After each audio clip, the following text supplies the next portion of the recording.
Hello friends, it's 9:30 in the evening in Los Angeles, and I'm here at Griffith Observatory, and it's a place for people who love astronomy and want to explore the sky, but also it's one of the major attractions of Los Angeles, and from here you can see not only all the skyline, which is of course beautiful, but also the famous Hollywood sign, which attracts tourists from all over the world, like myself included, I mean. So it's half an hour until it's getting close for the evening, but still you see there are lots of people here, and on my right I can see the information booth where basic things may be learned. So there is of course personnel who's helping out. Guests like me, it's free of charge. It took me just $1 to get here by the Dash bus. It's a special service of the city of Los Angeles, which operates this bus, and it brings people just in a matter of like 20 minutes from which station I don't remember to this Griffith Observatory together with the park, and it's sprawling with tourists really. So here you can learn how moon phases work, and there in the next stall there is an explanation of how tides work. You know, tidal power, it's used for energy generation. The next stall is all about eclipses, and you can see here all the explanations and detail, and I'm sure if you love astronomy, or at least you're curious about how this universe works and our solar system works, so all the explanations are given here, and I believe it's perfect for especially for school kids. What is next here is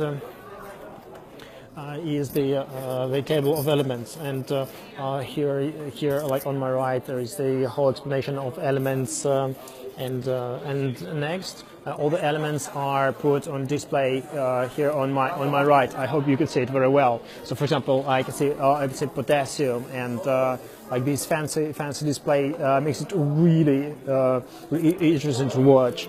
And also, okay, what do I see? Like I see barium, lanthanoids, yttrium, etc., etc. So all the elements are laid out in a very nice way here. So it's really fun to watch. So overall, my stroll over this. Good evening. May I have your attention, please? Okay, I need to listen to it. Although the universe may be infinite, Griffith Observatory's operating hours are not. The observatory and Griffith Park will close in 30 minutes at 10 p.m. Yeah, I got 30 minutes. So that's why I'm kind of like taking my time and giving you this excursion. I didn't take anyone to accompany here because I thought I could make better videos without any pressure, and could show you things from my perspective as far as I see them. Oh, look here. So here we have some ancient device or a gadget, I don't know. The Aero Associates Charitable Foundation. So it's some type of astronomical device, probably. The observatory and Griffith Park will close in 30 minutes at 10 p.m. Yeah, thank you. So we are just being reminded that it's not infinite, unlike universe. Okay, and here on my left, you are now going to see how universe actually works. So here is the entire display. Okay, what's there? The big one is probably the sun. So here, like the big one, I'm reading that they are supergiants. So next, like the supergiant is one that is red, and what about the yellow one? So yellow is giants, less than 1% of all stars. Yeah, so you can say that all types of stars are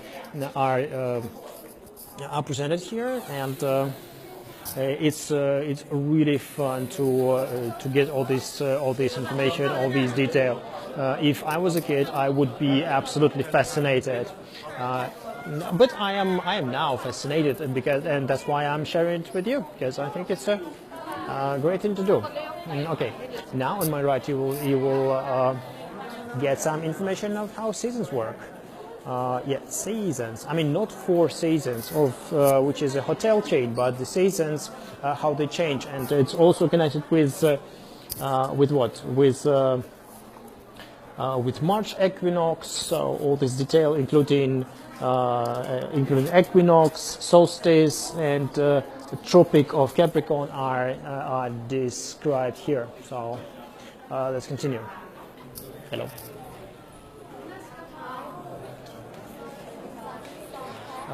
Now, how does sun and stars work? The paths of both sun and stars are on display here, and of course they attract children. We can see spring equinox and is description. So, like, okay, not all children are thrilled because maybe it's not, it doesn't have all this shiny detail, shiny parts, but you can see here. Yeah, like basic information about sun and stars paths, and then some zodiac signs, particularly Leo. Oh yeah, I am Leo, so it's for me. Yeah. Yeah, this is originally the summer solstice. Okay, what's next?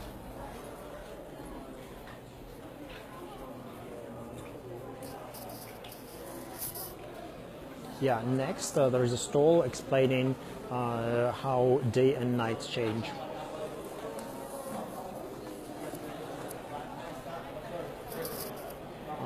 The ramp to Samuel Orchin Planetarium is reserved, but I think it's not exactly reserved. It just closed because it's almost like it's 10 p.m. soon. It's getting close, so that's why it's closed already. And here there's also if you want some water, for example, you can do like this. Like no, you can do that like this. I will drink this water. It's free. I'm going to drink it. Am I going to drink it? No, I'm not going to drink it. Okay, I need to press it and then I should drink it. No, I don't understand how it works. Okay, there are photo elements.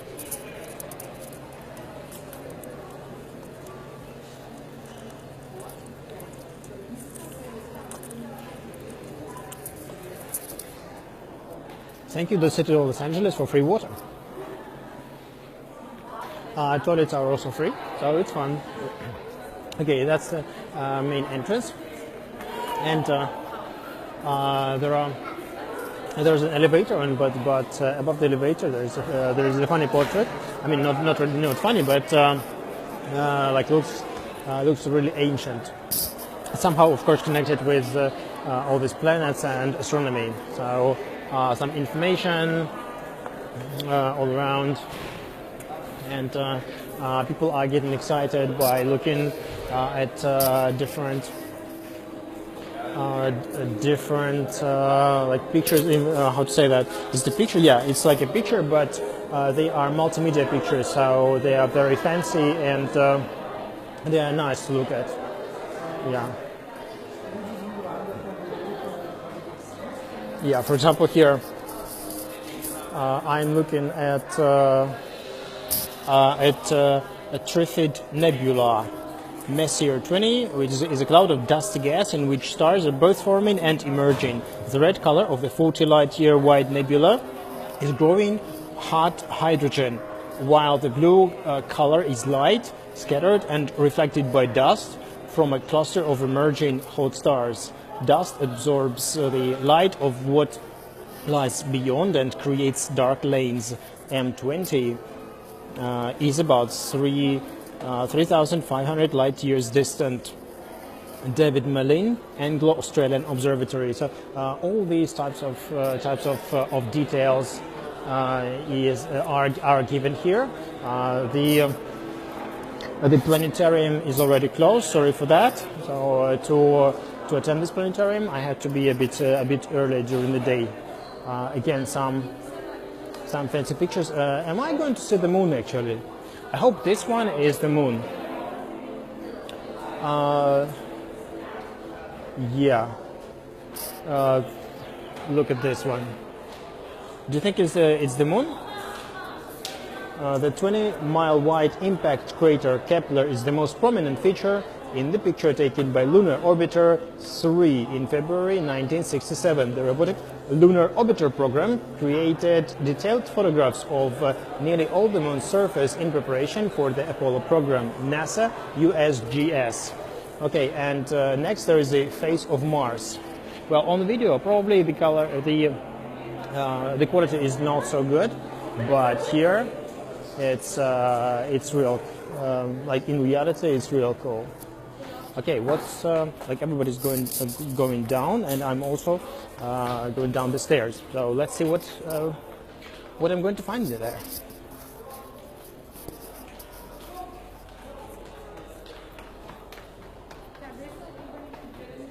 It's some Horizon Theater.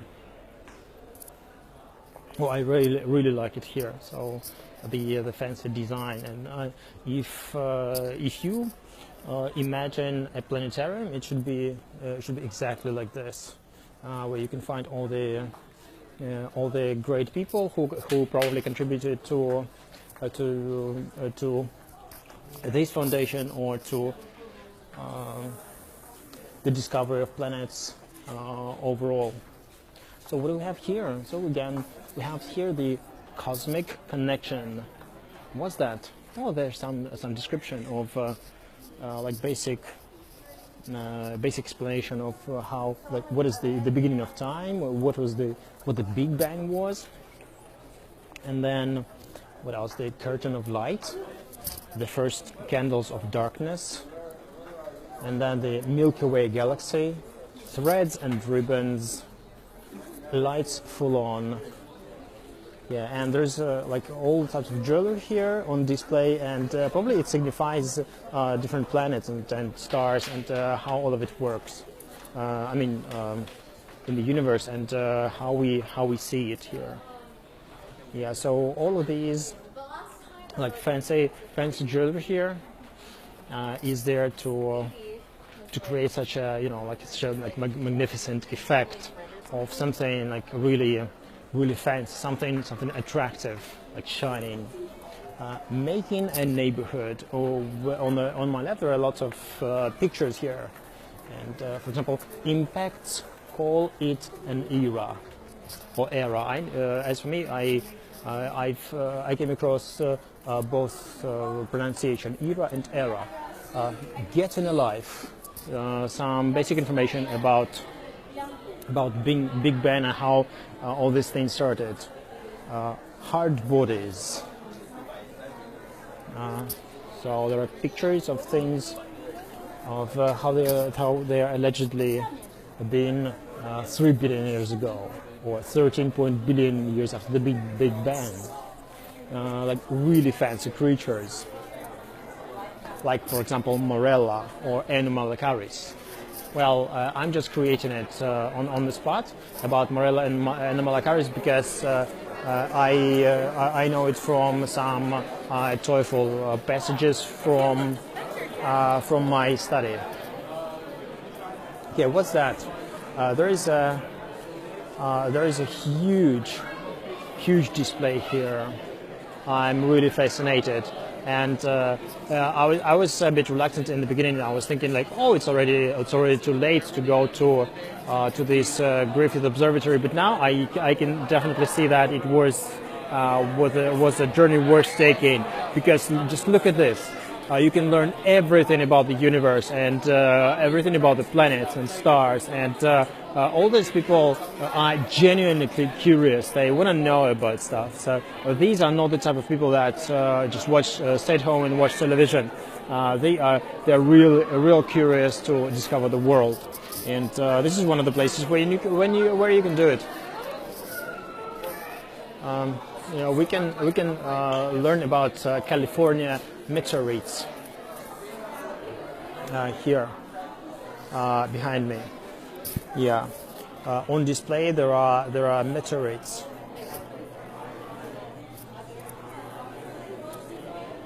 Yeah, what's next? Meteorite impacts, about comets and asteroid fragments. So they are all kept here.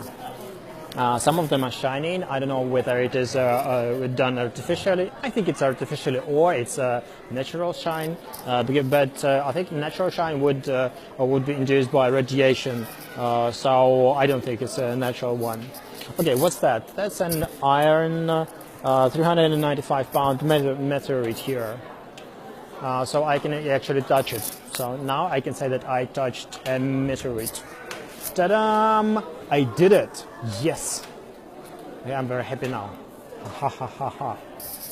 Okay, touch a piece of Mars and the Moon. So here is the place to touch both the Mars and the Moon without actually going there. So if you guys looking into touching the surfaces of these planets, there is the place to go.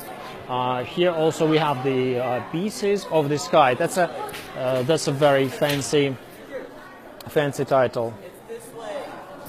Yeah, and it is delivered in a very easy way. So it's written here: Earth is bombarded by a constant rain of debris from space. Yeah, I could read it for ages, but this place only works for 20 minutes or so more. So I need to visit it again someday, maybe tomorrow. Yeah, actually, I'm really fascinated with all this information. I can learn about rocks which falls to Earth and what happens to a meteor on its way down to Earth. And I need to learn a bit of physics to have a better understanding about what happens when they fly here. Okay, what's next?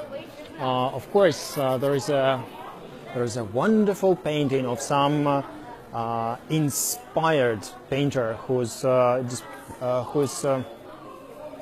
illustrated a shooting star. I should go downstairs to show you more.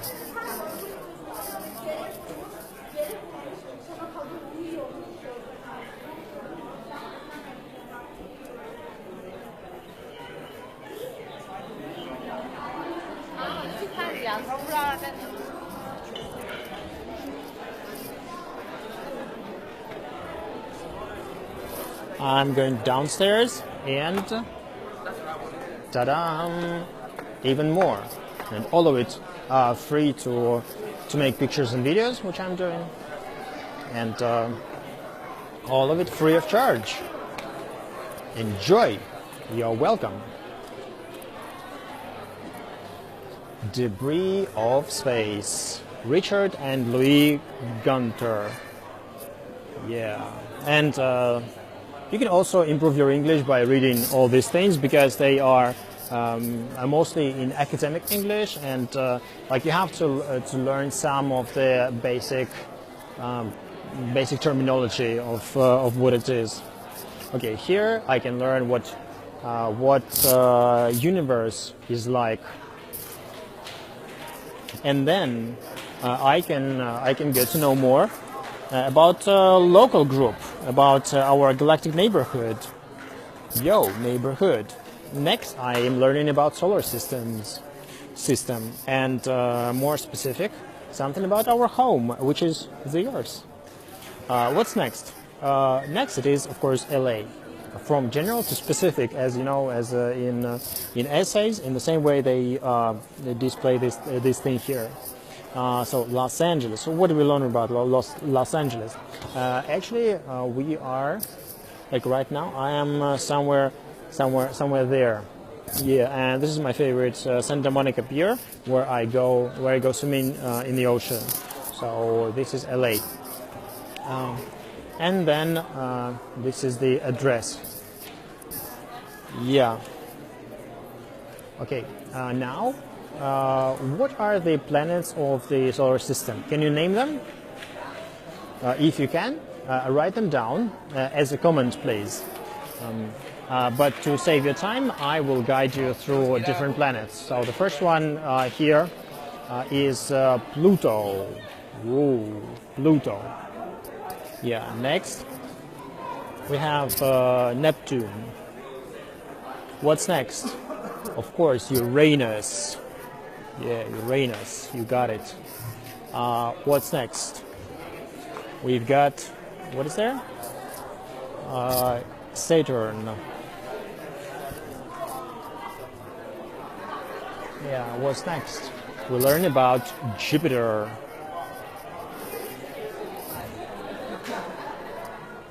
Mars. What's your favorite planet, by the way?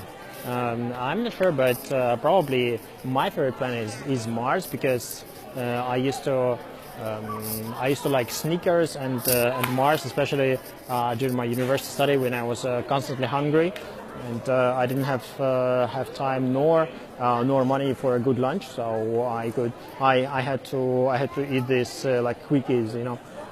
But now Mars is not a chocolate for me; it's a planet now. And then Mercury, of course. Mercury. Did you know that Mercury is not just the name of the planet, but also it's an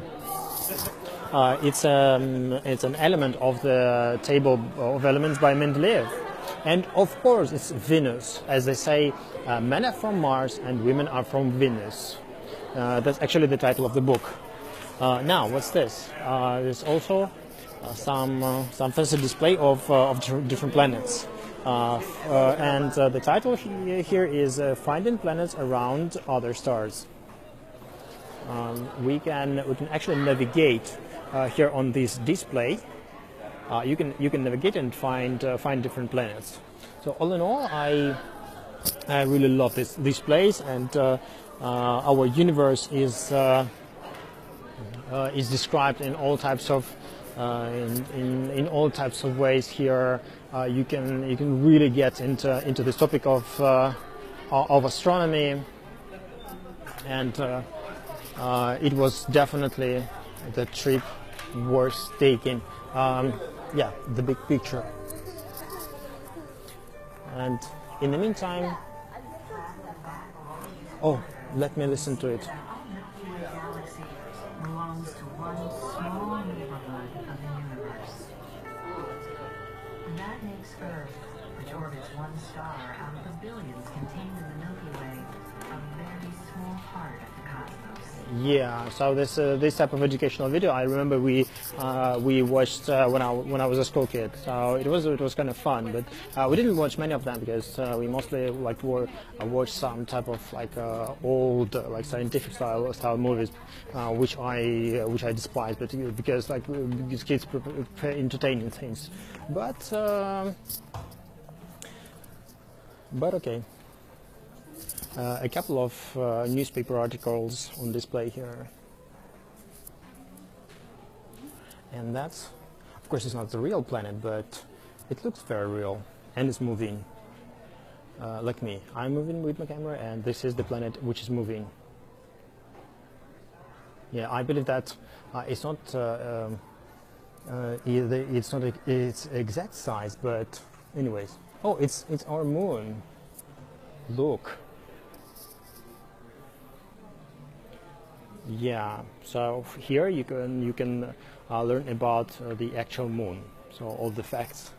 But I believe that to learn something you just need to go to Google. But these places they have different functions, I believe. They just motivate you and to learn more about, like to have a feeling of this magic of the universe.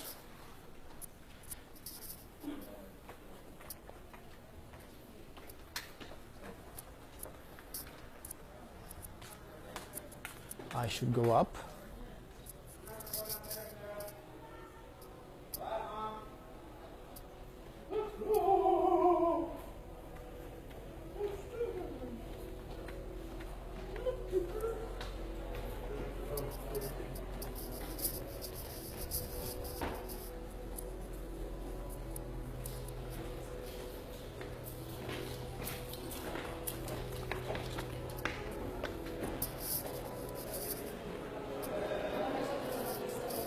Yeah, and the last thing I should show you will be the nice decoration of the ceiling.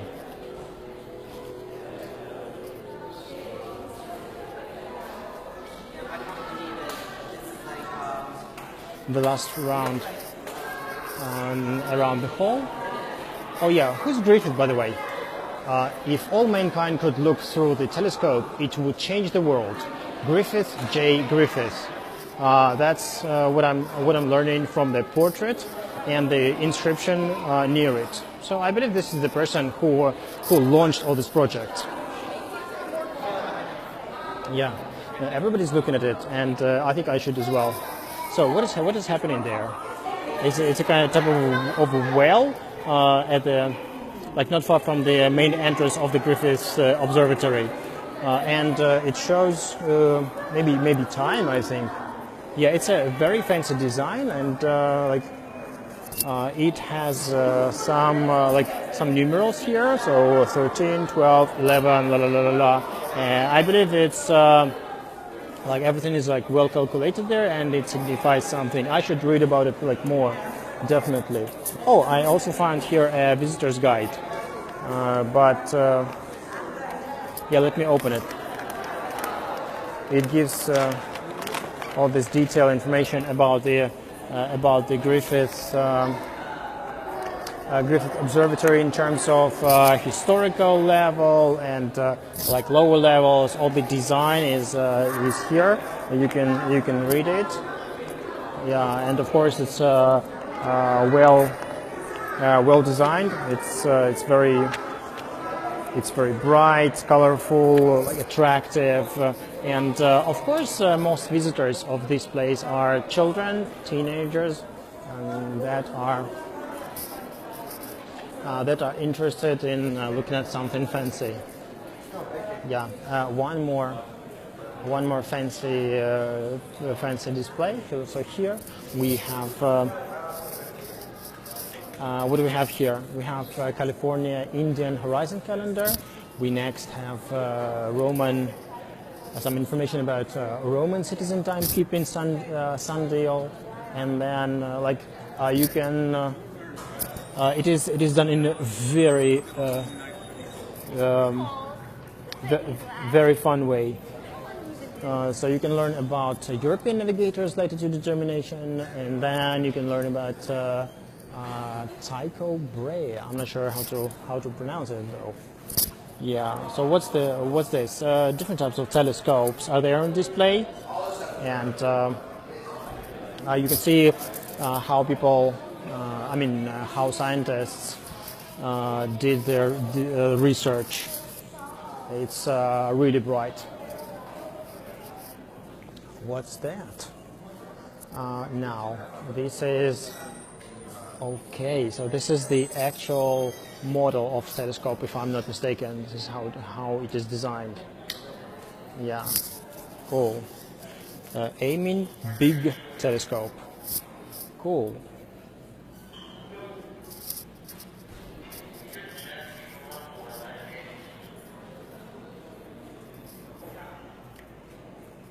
Okay, now what we have here, we have observing in California.